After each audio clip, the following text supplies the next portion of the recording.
విధానాన్ని మనం మార్చుకొని ఎందుకు వద్దు అన్నారో వెళ్ళడం మానేస్తే సరిపోతుంది కదా అనేటువంటి ఒక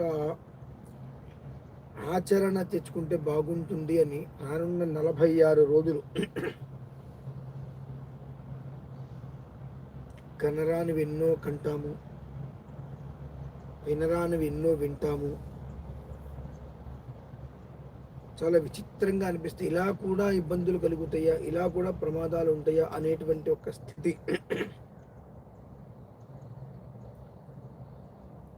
కాస్త ఎక్కువగానే ఉంటుంది. ఒక్క మకర రాశి వారికి మినహాయిస్తే తత్మ వారందరికీ కూడా దీని యొక్క ప్రభావం చాలా గట్టిగానే ఉంటుంది. ఇంచుమించుగా సంక్రాంతికి ఒక 8-9 రోజులు